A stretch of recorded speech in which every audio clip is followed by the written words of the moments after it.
ORO ART Afran.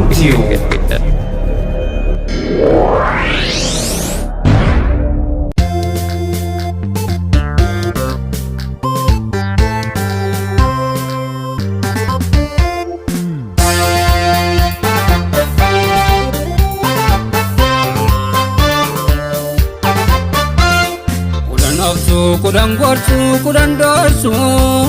madalli angoramati nama dabarsu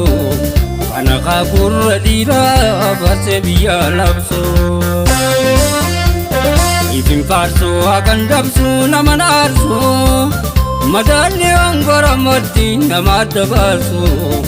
kana kakurra dira farse biya labsu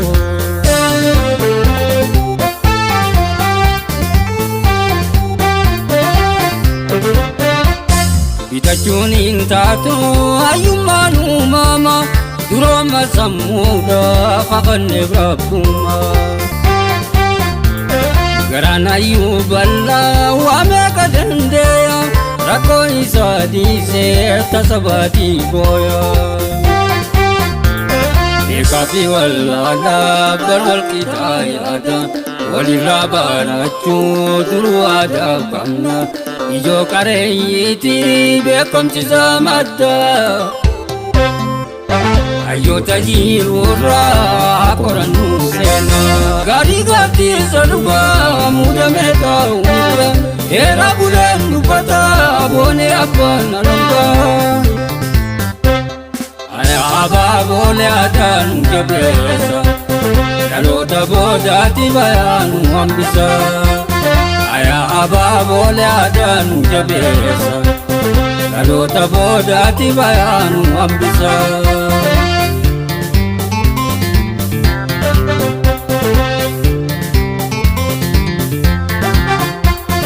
Ogesa dupiti kakabe fayisa Inalle ambomse isode dabusa Amni kada kabude gami kuresa Sabni Hayyuu kabudega mi duresa Amni ada kabudega mi duresa Oromian kabudega mi duresa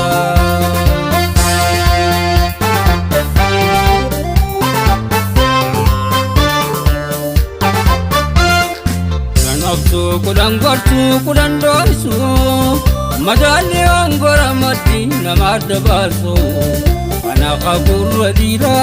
farse biya labsu Ifin farsu akan dabsu nama narsu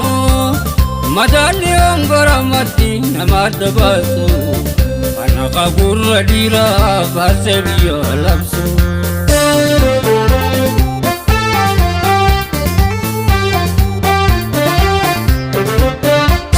Sabni Hayyuu nama ogesi hawasa Hojii misaadisee dhimma sabaa dursa Tola sabaa ooluun ayyaanni beekame Gurri gaara kaalee addunyaa farfame Wallala barsiisaa ijalla baadhaatinsa Waan gaarii hojjechuun akkuma qeeffarsa Dhiblee gumaa baasee walitti hamboomsa Ayyotani kamna kansenan baesa Gari gati saduba mudame kaunga Era bulan dupata bone abban maranga Aya aba bole adan jabesa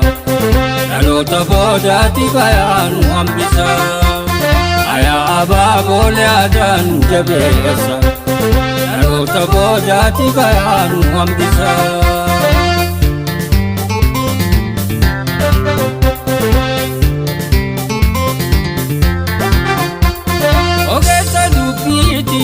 Kakabe fayisa Inalle ambomse isade dabusa Ayuba ye kamna baadiya keessa Yalman Oromo dayo jajabeeysaa Ichuba ye kamna kaba kibba keessa Eiro Oromiyaa gootota jabeeysaa